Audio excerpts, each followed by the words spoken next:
يا أيها الذين آمنوا كتب عليكم الصيام كما كتب على الذين من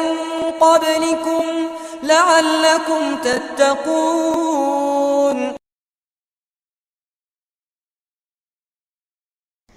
اعوذ باللہ من الشیطان الرجیم. بسم اللہ الرحمن الرحیم. رب اشرح لی صدری ویسر لی امری واحلل عقدۃ من لسانی یفقہوا قولی. اللہم صلی علی محمد وآل محمد وعجل فرجہم. ناظرین، میں قسیم فاطمہ زیدی ایک مرتبہ پھر شرح دعا ہے ماہ رمضان کے ساتھ آپ کے سامنے حاضر ہوئی ہوں. انشاءاللہ آج ماہ مبارک رمضان کی 22ویں تاریخ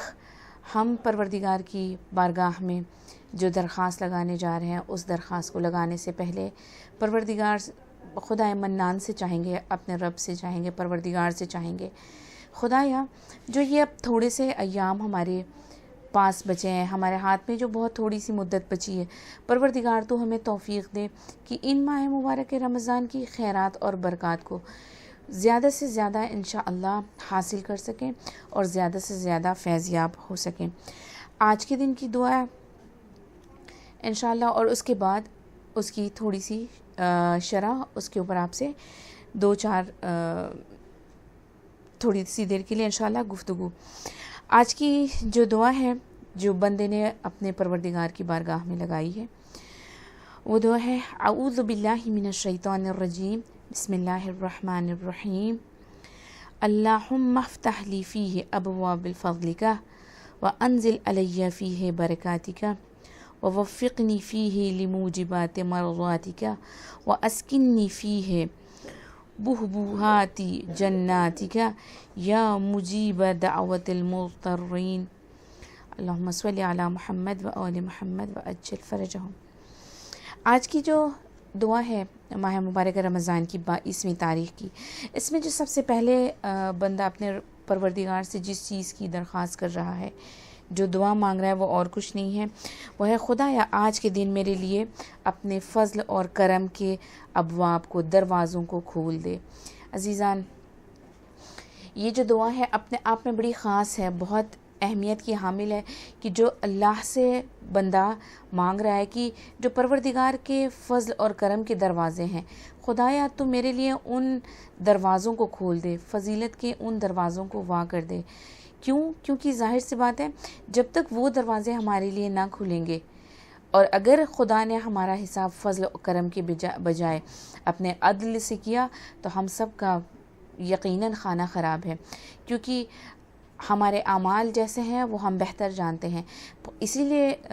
ہم اکثر دعاؤں میں جو علماء کرام ہیں، وہ ان کا طرز عمل یہ ہوتا ہے کہ وہ دعا مانگتے ہیں کہ پروردگار ہمارا حساب ہم پر جو تو نظر کرنا، تو اپنی عدالت سے ہمیں نہ تولنا، اپنی عدالت سے ہم پر نگاہ نہ کرنا، بلکہ ہم پر جو تیری نگاہ ہو، جو تیری نظر ہو، جس چیز سے تو ہمارا حساب کرنا، وہ تیرا فضل اور کرم ہو. آج کے دن اللہ سے بندے نے یہ دعا مانگی ہے کہ پروردگار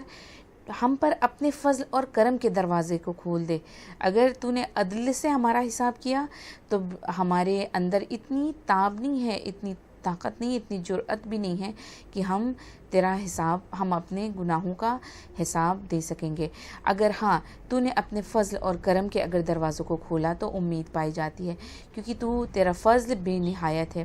تو بہت زیادہ کرم کرنے والا ہے. انشاءاللہ ہمارا حساب تو اپنے فضل اور کرم سے کرے گا. آج کے دن جو دعا ہے وہ یہ دعا ہے کہ ہمیں ہمارے اوپر اپنے فضل اور کرم کے دروازوں کو کھول دے اور عدالت سے تو ہمارا معاملہ نہ کرنا. اب یہاں پر جو جن ابواب کا تذکرہ ہو رہا ہے، تھوڑی سی اس کے بارے میں گفتگو کہ کن ابواب کے لیے پروردگار سے بندہ آرزو کر رہا ہے، دعا کر رہا ہے. کہتے ہیں دیکھیے، ابواب جمع ہے باب کی، یعنی دروازے کی. دروازہ نارملی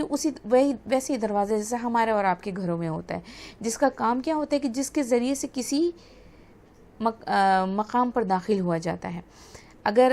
دروازے کے ذریعے آپ کسی جگہ پر داخل ہوتے ہیں، گھر کے اندر آتے ہیں، اور ظاہر سی بات ہے جس طرح سے ہر مکان کا ایک دروازہ ہوتا ہے، ہر دروازے کی بھی کچھ خصوصیات ہوتی ہیں، ہر دروازے کی ایک کلید ہوتی ہے, چابی ہوتی ہے, لاک ہوتا ہے اس کا, اور ہر لاک کی جو ہے ایک چابی ہوتی ہے, اور ظاہر سی بات ہے ایک چابی کبھی دوسرے لاک میں نہیں جاتی, ایک قفل میں اسی کی کلید کی ضرورت ہوگی. اسی طرح سے پروردگار کے بارگاہ میں بھی اس تک پہنچنے کے بہت سارے راستے ہیں, دروازے ہیں, باب ہیں, اور ہر اس دروازے کی ایک قفل ہے, اور ہر اس قفل کا ایک کوئی نہ کوئی ہر قفل کی کوئی نہ کوئی ایک کلید ہے. ہم جس طریقے سے رحمت, فضیلت, اس کا کرم, اس کی اور بھی قدرت, اس کے علم, اس کا جود, اس کی سخاوت, ان سب چیزوں کا جہاں ہم تذکرہ کرتے ہیں کہ انسان بندہ اپنی نیکیوں کے ذریعے سے ان دروازوں کو اپنے اوپر کھول سکتا ہے, بالکل اسی طریقے سے انسان کے جو گناہ ہوتے ہیں وہ اللہ کے غضب کے دروازے کو کھول دیتے ہیں. جب بندہ کوئی گناہ کرتا ہے تو وہ گناہ اس بات کا مورد بنتا ہے کہ بندہ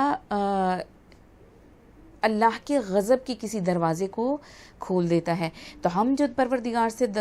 دعا کر رہے ہیں کہ پروردگار اپنے فضل اور کرم کے دروازے کو ہم پر کھول دے, تو ہم پر اپنی فضیلتوں کے دروازوں کو وا کر دے, اپنے کرم کے دروازوں کو ہم پر کھول دے انشاءاللہ.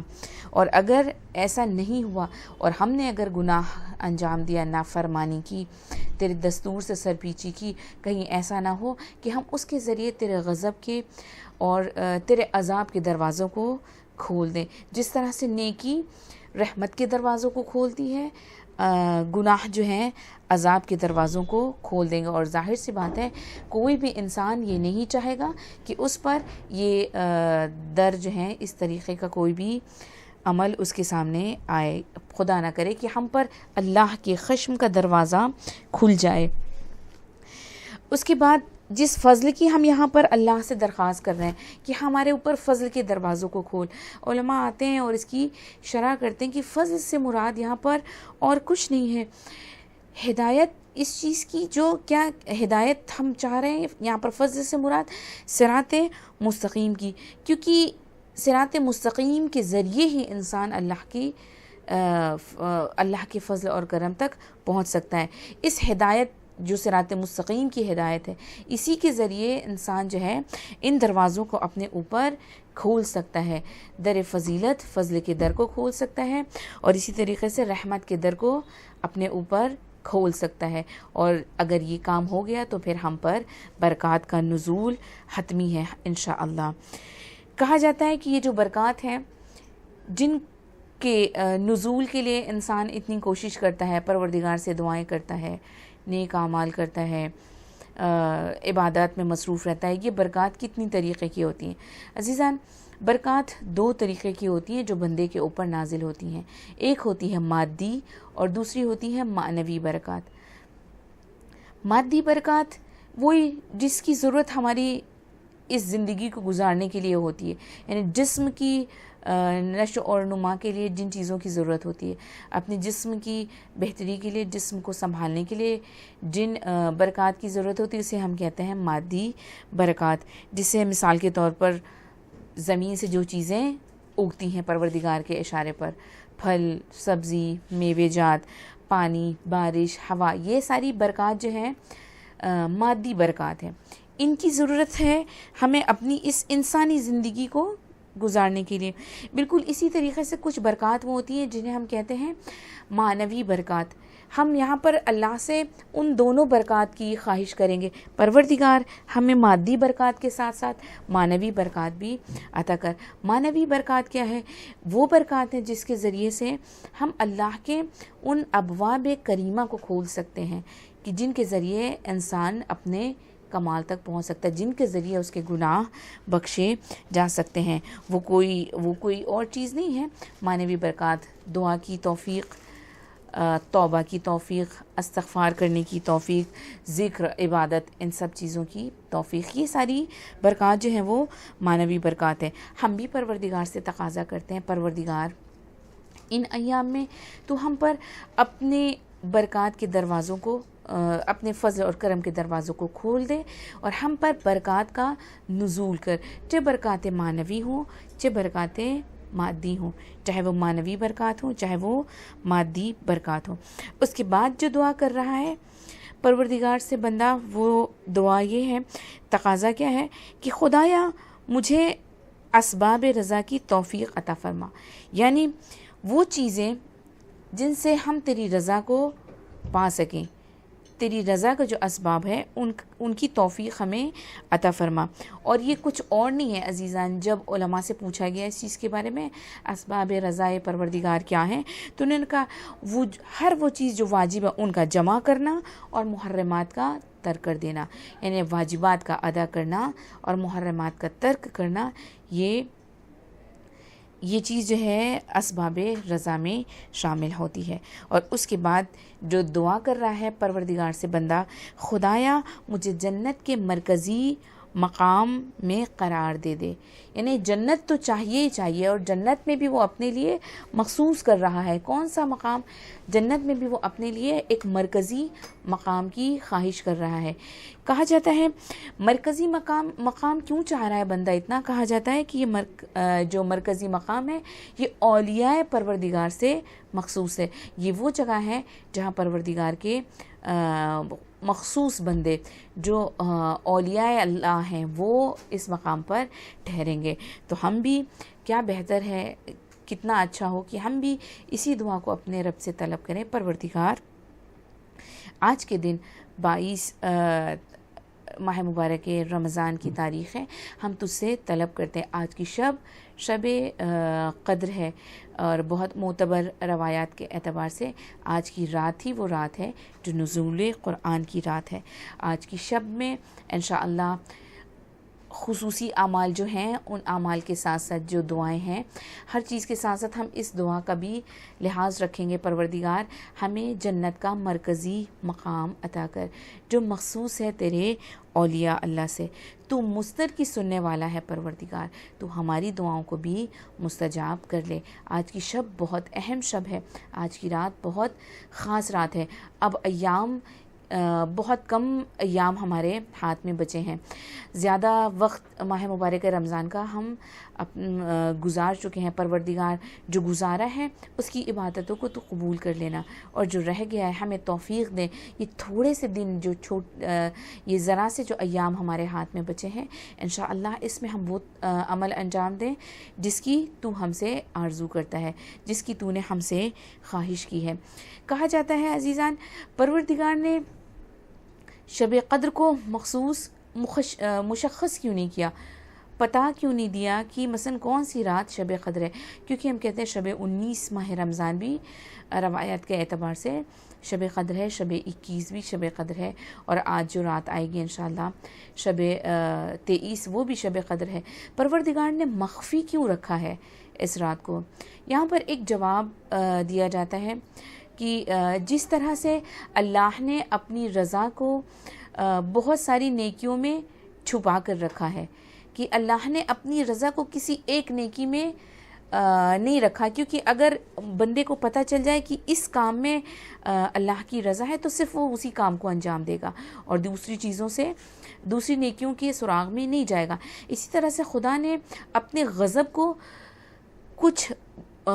برائیوں کے اندر چھپا کر رکھا ہے، اور وہ مشخص نہیں کی ہیں وہ برائی کی وہ کون سی برائیاں ہیں، تاکہ وجہ کیا ہے، کیونکہ اگر اللہ مشخص کر دے گا تو بندہ صرف اس ایک برائی سے پرہیز کرے گا،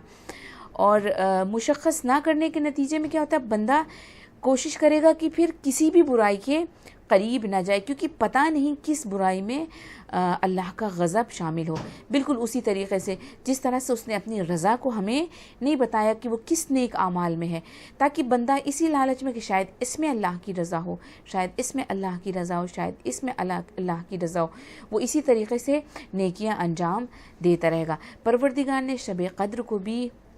مشخص نہیں کیا، مخفی کر دیا ہے ان چند راتوں میں، کہ بندہ اسی بہانے سے آئے اور مجھ سے توسل کرے، کہ وہ اس فکر میں رہے شاید شب 19 جو ہے وہ شب قدر ہو، وہ اس تفکر میں، وہ اس فکر میں آ جائے اور اس رات عبادت کر لے، مجھ سے نزدیک ہو جائے، شب 21 کو شب قدر سمجھے اور اس میں وہ میرے نزدیک آ جائے، میری عبادت کرے۔ شب 23 کو وہ شب قدر سمجھے اور اس دن بھی عبادت میں مشغول ہو جائے۔ مخفی رہنے کا مقصد یہ ہے تاکہ انسان عبادات میں اپنے وقت کو زیادہ صرف کرے، پروردگار سے لو زیادہ لگا لے، پروردگار سے قربت زیادہ حاصل کر لے۔ انشاءاللہ آج کی شب قدر ہے، شب برکت ہے، بہار کا مہینہ ہے عزیزان۔ معتبر روایات کے اعتبار سے آج کی رات شب نزول قرآن ہے، اور آج ہی کی رات وہ رات ہے جب نزول ملائکہ ہوتا ہے، اور ہمارے امام زمانہ کے اوپر امام زمانہ کے پاس آتے ہیں اور ہمارے مقدر آنے والے سال تک لکھے جاتے ہیں۔ اللہ کی بارگاہ میں توفیق طلب کریں گے۔ کہا جاتا ہے جو ماہ مبارک رمضان میں جو نہیں بخشا جائے گا اسے انتظار کرنا ہوگا اگلے ماہ مبارک رمضان کا یا پھر روزے عرفہ کے دن۔ فرصت بہتر ہے عزیزان، چند دن ہمارے ہاتھ میں ہے، ہمیں کوشش یہ کرنی ہے کہ ہم ان ایام کو اچھی طریقے سے طریقے سے درک کر سکیں، شب قدر کو درک کر سکیں، اور جو فریضے ہم پر عائد ہوئے ہیں ان فریضوں کو پورا کر کے اللہ کی بارگاہ میں مقرب بندوں میں اپنا شمار کرا سکیں۔ انشاءاللہ اگلے جلسے تک میں آپ کو خدائے منان کے سپورٹ کرتی ہوں۔ التماس دعا ورحمۃ اللہ وبرکاتہ۔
يا